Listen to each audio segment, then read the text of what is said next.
Condition وہ چیز ہوتی ہے جس کے بغیر وہ کام ہو ہی نہیں سکتا. ٹھیک ہے. تو نماز کی کنڈیشن میں ہے قبلے کی طرف منہ کرنا. اگر قبلے کی طرف منہ نہیں کیا تو بے شک ہم نماز پڑھ بھی لیں, نماز ہوگی نہیں. اور اگر ہمیں نہ پتا ہو قبلہ کدھر ہے, ہوتا ہے ایسا, ہوتا ہے کسی سفر میں کسی جگہ پر, پھر کیا کریں؟ پہلے کسی سے پوچھ لینا, کسی مقامی سے پوچھ لیں. سفر کا مطلب یہ تھوڑی کہ ہم ایسی جگہ جا رہے ہیں جہاں کوئی بندہ ہی نہیں ہوگا, تو کسی سے پوچھ لیں اور پوچھ کر پتا کر لیں. اور اگر کوئی نہ ملے پھر آپ ازیوم سے, ازمپشن سے کام لے سکتے ہیں, لیکن وہ آخری چیز ہے. اس سے پہلے آپ دیکھیں نا, ایک اوور آل بات ہے کہ پاکستان سے, بر صغیر سے مکہ جو ہے وہ مغرب میں ہے, سارے بر صغیر میں, سب کانٹیننٹ میں. تو سب کانٹیننٹ کے اندر اگر آپ ٹریول کر رہے ہیں تو سمپل جدھر مغرب ہے ادھر منہ کر لو. 19-20 کا فرق تو پڑ جائے گا, لیکن ہوگا اسی طرف قبلہ. 19-20 کا فرق پڑے گا. جیسے ہوتا ہے نا, کہیں یوں ہوتا ہے تھوڑا سا, کہیں یوں ہوتا ہے, وہ 19-20 کا فرق پڑے گا, لیکن قبلے کی ڈائریکشن مل جائے گی. اگر اتنا بھی نہیں پتا, کسی ایسی جگہ چلے گئے, کوئی فرض کرے چین چلے گئے اور نہیں پتا چین کدھر قبلہ ہے, اور زبان بھی نہیں آتی, لوگ ہوں بھی تو کوئی فائدہ نہیں ہے, ان کو انگلش بھی نہیں آتی, اردو بھی نہیں آتی, ہمیں چائنیز نہیں آتی. اب کیا کریں؟ اب اندازے سے پڑھ. اگر بیچ میں کسی نے بتا دیا ویل اینڈ گڈ, اور اگر نہیں بتایا تو جو نماز پڑھ لی سو پڑھ لی, لوٹانے کی ضرورت نہیں. اگر دوران نماز آپ کو ایک مسلمان آ کر کہتا ہے بھائی قبلہ ادھر نہیں ادھر ہے, تو کیا کرو؟ دوران نماز ہی شفٹ ہو جاؤ, نماز توڑ کر دوبارہ شروع کرنے کی ضرورت نہیں. اور آج کل تو ایک اور سہولت ہے, موبائلوں کے اندر قبلہ ڈائریکشن ہے, اس کو یوز کریں. ٹھیک ہے جی. ابھی ہینڈ ریز کیا تھا عفت آپ نے. میم میں نے بھی کیا, السلام علیکم. جی نو میم میں نے نہیں کیا. آپ کی آواز میم میں کٹ. نے کیا. جی جی, جس نے بھی کیا ہے جی پوچھیں. السلام علیکم. وعلیکم میم السلام. میں نے کوشچن کرنا تھا, لیسن کے بٹوین ہی پوچھ لوں پھر بھول جاتا ہے کہ میم یہ جو کئی لوگ ایسے ہیں وہ کہتے ہیں چلتی گاڑی میں نماز نہیں ہوتی, رک کے پڑھنی چاہیے. بہترین یہ ہے کہ آپ قبلہ کے طرف رک کر کے نماز پڑھیں. تو کائنڈلی جو چلتی گاڑی میں جو نماز ہم پڑھ سکتے ہیں نہیں, وہ تھوڑا سا بس بتا دیں. اچھا, یہ اس تو پتہ سوال ہے کو کہ میں نے نوٹ بہترین. کر لیا, میں اس کا جواب آخر میں دوں جی گی, کیونکہ اگر ہم سوالات میں پڑھ اوکے. جائیں گے تو پھر سبق وہی رہ جی جی جائے گا. Okay ma'am. پہلے سبق پڑھتے ہیں, پھر اوکے آخر میم میں سوال کو ڈسکس کریں گے. ٹھیک ہے. انشاءاللہ. تو اللہ سبحانہ و تعالیٰ نے کہا جہاں کہیں بھی تم لوگ نکلو اپنا چہرہ مسجد حرام کی طرف کر لیا کرو ڈیورنگ عبادہ, ہر وقت نہیں. وہ اچھا, اور یہ بھی یہ یاد رکھیں کہ جس بھی سمت میں کعبہ پڑے, ایگزیکٹ کعبے کی ڈائریکشن لینا ہمیں ضروری, پن پوائنٹ کعبہ کو نہیں ہم نے لوکیٹ کرنا. جو سمت ہے پوری کی پوری سمت, جس طرف ہمیں مکہ پڑتا ہے ہم نے صرف اس سمت میں منہ موڑنا ہے. یہ نہیں کہ اتنا لانگیٹیوڈ ہے, اتنا لیٹیٹیوڈ ہے, یہ سب جاننا ہمارا ذمہ نہیں. تو لہٰذا پچھلے دن ایک ڈاکیومنٹری میں دیکھ رہی تھی, اس میں یہ آبجیکشن بھی اٹھایا گیا تھا کہ کچھ پرانی مساجد ہیں, ان کا تھوڑا بہت جو ہے نا ڈگریز کا فرق ہے قبلے سے, مکے سے نہیں قبلے سے. تو وہ کوئی بات نہیں, اس زمانے میں کون سے وہ گیجٹس ہوتے تھے کہ پوری پوری ڈائریکشن نکالی جا سکے. تو قبلے کو سینٹرلائز کرنا ہمارا ذمہ نہیں ہے. مسجد بناتے ہوئے ایک چیز دیکھنی ہے, اور وہ یہ ہے کہ رخ وہ ہو جس رخ پر ہمیں مکہ پڑتا. ایگزیکٹ جو ہے ہم سینٹر میں لائیں کعبے کو, یا کعبہ بالکل ہمارے سامنے پڑے, یہ ضرورت نہیں, یہ تکلف ہے. آج کل گیجٹس ہے, ہو سکتا ہے, لیکن اس کے باوجود تکلف ہے, اس کی ضرورت نہیں. ٹھیک ہے. نماز پڑھتے ہوئے بھی ہمیں کعبہ ایگزیکٹ سامنے لانا ضروری نہیں ہے, نہ ہی ہم لا سکتے, all over the world possible نہیں ہے. صرف ہمیں ڈائریکشن وہ لینی ہے جس ڈائریکشن میں مکہ آتا ہے. اور ان الذین, بے شک وہ لوگ جو اوتو دیے گئے, الکتابہ کتاب, لیعلمون وہ جانتے ہیں, انہ بے شک وہ الحق حق ہے, من ربہم ان کے رب کی طرف سے. بے شک جن لوگوں کو کتاب دی گئی ہے وہ جانتے ہیں یہ بات ان کے رب کی طرف سے بالکل درست ہے. کون کتاب دیے گئے جی؟ یہود اور عیسائی. یہاں خاص طور پر یہود کی بات ہو رہی ہے, کیونکہ یہود نے رولا ڈالا نا, یہ کیا ہوا قبلہ بدل دیا, یہ کیا ہوا قبلہ بدل دیا. اللہ نے کہا یہ جو اہل کتاب ہے ان کو پتا ہے, یہ بالکل درست فیصلہ ہے, ان کو پتا تھا. دیکھیے ابراہیم علیہ السلام نے اور اسماعیل علیہ السلام نے کعبہ تعمیر کیا. کعبہ کیا ہے؟ ایک مسجد. اس مسجد کو اللہ سبحانہ و تعالیٰ نے ڈائریکشن بھی بنا دیا, قبلہ ڈائریکشن. یہود بھی اسی کی طرف منہ کر کے عبادت کرتے تھے. پھر اس کے بعد سلیمان علیہ السلام نے بیت المقدس تعمیر کیا. ٹھیک ہے.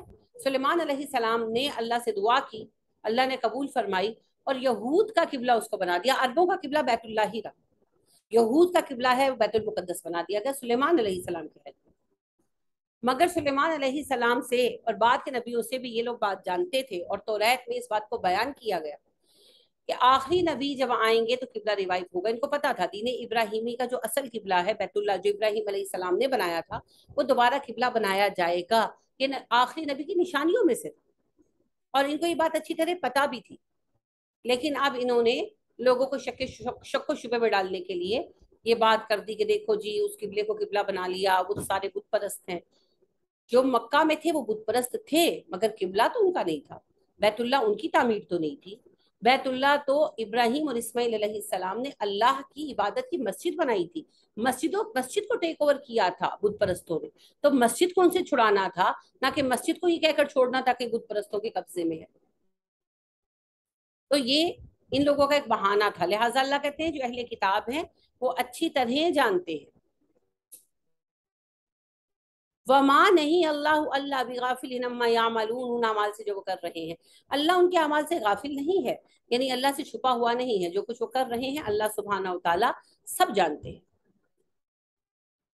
ولئن البتہ اگر آتیتا لے آئیں آپ, الذین وہ لوگ, اوتو جو دیے گئے, الکتابہ کتاب, بکلی ہر ایک, آیت نشانی, ماں نہیں تبھی وہ پیروی کریں گے قبلہ تک آپ کے قبلے کی. نبی صلی اللہ علیہ وسلم اگر آپ اہل کتاب کے پاس ہر نشانی لے آئیں تب بھی یہ آپ کے قبلے کو قبلہ نہیں مانیں گے.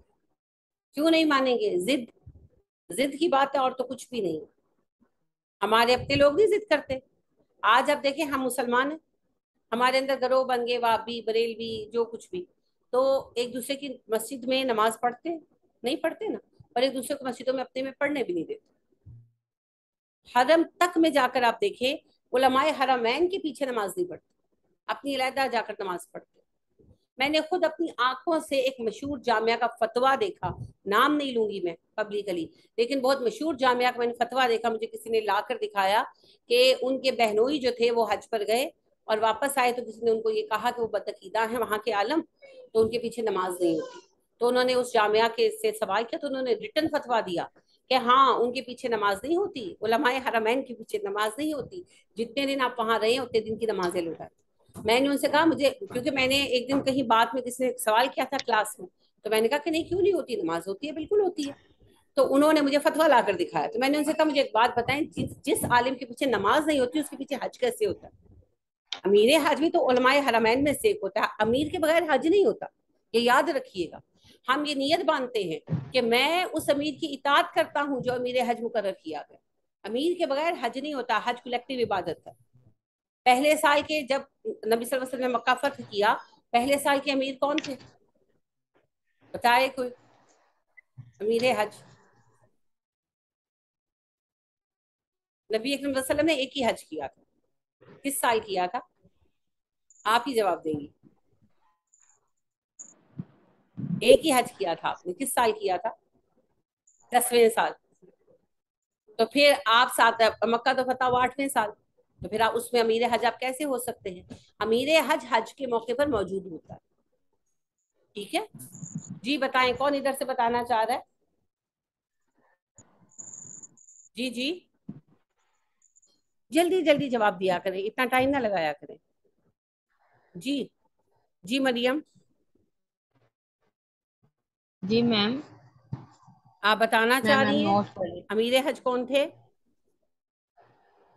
نو آئیڈیا میم. اوکے, نہیں آپ کا وہ ان میوٹ ہوا تو میں نے کہا شاید you want to tell me. Abu Bakr تھے جی, ابو بکر نہیں صدیق رضی اللہ تعالیٰ عنہ. پہلے سال بھی امیر حج ابو بکر تھے. 8 ہجری میں پہلا امیر حج ہوا ہے. تھا مسلمانوں کا نبی صلی اللہ علیہ وسلم کے عہد میں, کیونکہ 8 ہجری میں مکہ فتح ہوا تھا. تو امیر حج ابو میم بکر ابو صدیق بکر. رضی اللہ تعالیٰ عنہ تھے. نبی صلی اللہ علیہ وسلم حج پر نہیں گئے تھے. کیوں نہیں گئے تھے؟ اس لیے کہ ابھی کعبے میں سے بت ختم کر دیے گئے تھے, لیکن مشرکین کو حج پر آنے کی اجازت تھی. تو وہ آئے تو وہ اپنے بت ساتھ لے کر آئے, اور انہوں نے ان کو اٹھا اٹھا کر اپنی رسمیں ادا کی. تو نبی اکرم صلی اللہ علیہ وسلم یہ بھی نہیں چاہتے تھے کہ اتنی سی بھی کسی کو گنجائش ملے بات کرنے, تو آپ نہیں گئے. 9 ہجری میں بھی یہی معاملہ تھا, تو آپ صلی اللہ علیہ وسلم 9 ہجری میں بھی حج پر نہیں گئے. ابو بکر کو ہی امیر حج بنایا رضی اللہ تعالیٰ عنہ.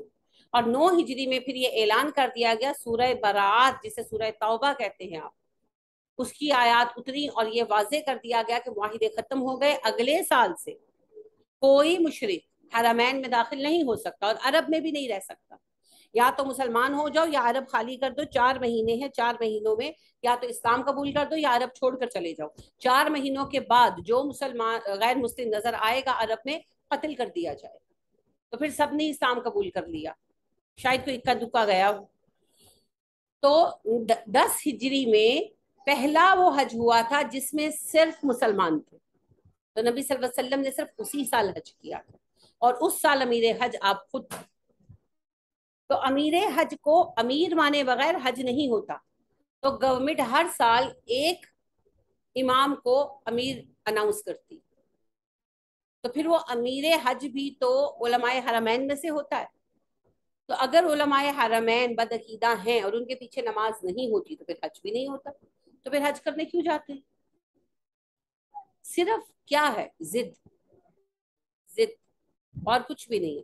ہمارے شیعہ بہن بھائی تو اتنے ضد کرتے ہیں کہ وہ ٹکیاں بھی لے کر آتے ہیں. آپ کو پتہ ہے کربلا کی خاک کی، وہ کہتے ہیں جی صرف کربلا کی خاک پر سجدہ جائز ہے، تو وہ ٹکیاں رکھ کے سجدہ کرتے ہیں. ضد ہے، کچھ بھی نہیں ہے. ورنہ عقل استعمال کریں تو ہر چیز کا جواب اپنے پاس موجود ہے، ہر کوئی غور و فکر کر سکتا ہے. یہی ضد ان کی تھی. تو اللہ نے کہا ہے نبی صلی اللہ علیہ وسلم آپ کتنی ہی نشانیاں ان کے سامنے رکھتے، یہ آپ کے قبلے کو قبلہ نہیں مانیں گے.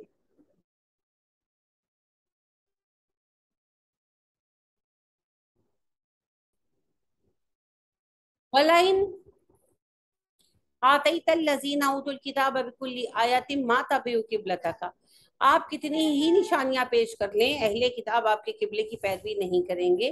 وَمَا نَهِي أَنْتَ بِتَابِعٍ پیروی کر سکتے ہیں قبلتہم ان کے قبلے کی، اور آپ اے نبی صلی اللہ علیہ وسلم ان کے قبلے کی پیروی نہیں کر سکتے.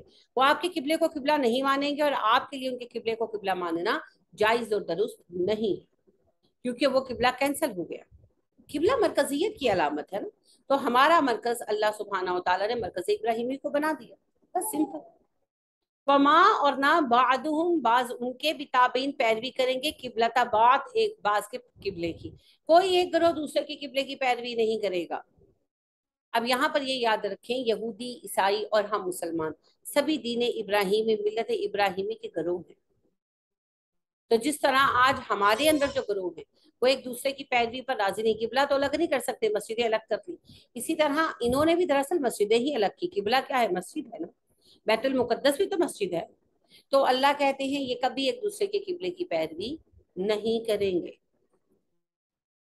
وَلَئِنْ البتہ اگر اتبعتا آپ نے پیروی کی اہواءہم ان کی خواہشات کی، من بعد اس کے بعد ما جبکہ جاءکا آ چکا ہے آپ کے پاس من العلم علم، انکا بے شک اذن تب لمن لازمن الظالمین ظالموں میں سے ہوں گے. اے نبی صلی اللہ علیہ وسلم اگر آپ نے آپ کے پاس علم آنے کے بعد ان کی خواہشات کی پیروی کی تو آپ ظالموں میں شمار ہوں گے.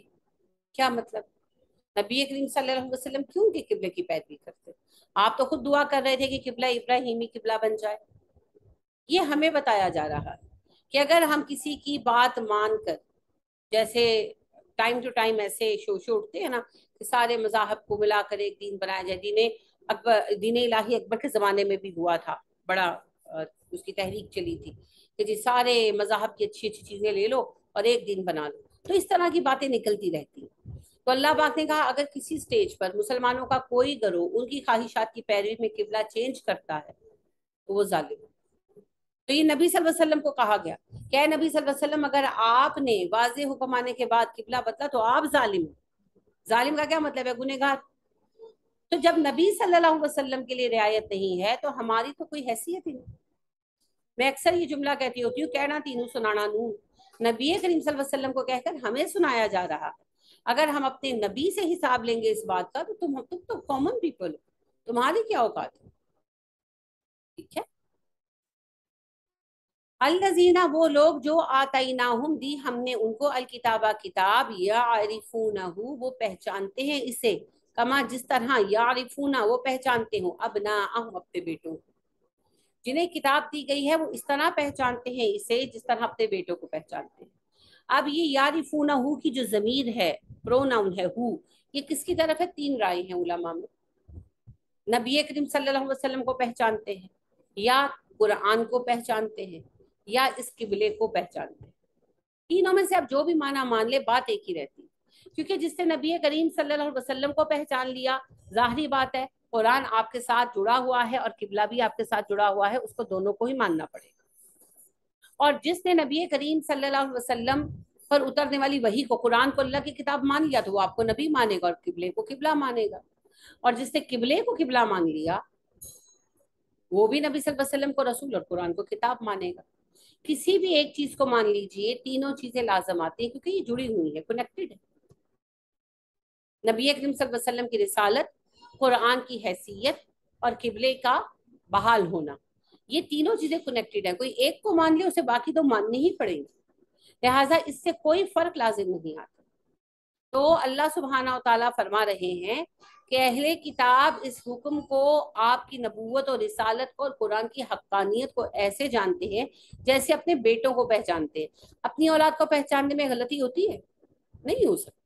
اندھی ماں بھی ہو نا، اندھا باپ بھی ہو، تو اپنی اولاد پہچان لیتے ہے نا.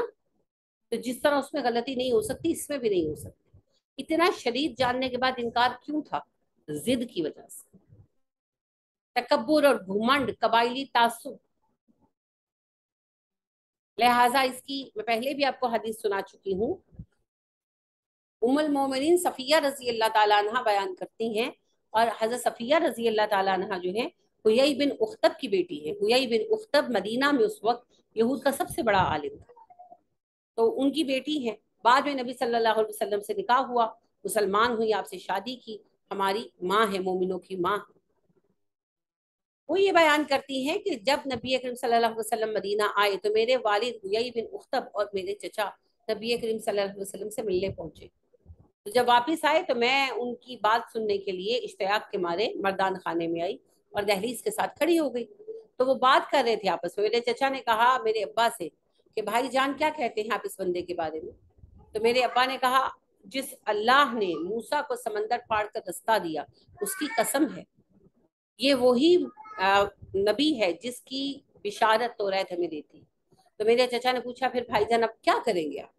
تو وہ کہنے لگا مجھے اسی رب کی قسم ہے جس نے موسیٰ کو سمندر پھاڑ کر راستہ دیا، میں جب تک زندہ ہوں اس کی مخالفت کرتا رہوں گا. اور یہی حیی بن اخطب نے کیا، یہاں تک کہ پھر یہ خیبر میں مارا گیا. تو حضرت صفیہ رضی اللہ تعالیٰ عنہ مسلمان ہوئی، نبی اکرم صلی اللہ علیہ وسلم نے ان سے شادی فرمائی اور وہ مومنوں کی ماں بنی، ام المومنین بنی خیبر کے بعد. تو یہ ان کے اندر کی گواہی. تو ان کا یہی حال تھا، یہ جانتے تھے، پہچانتے تھے، مانتے نہیں.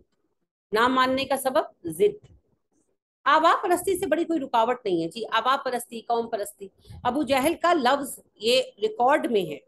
سیرت ابن حشام آپ دیکھیے تو اس میں واقعہ بیان ہوتا ہے جسے سہیل بن عامر بیان کرتے ہیں جو بعد میں مسلمان ہوئے.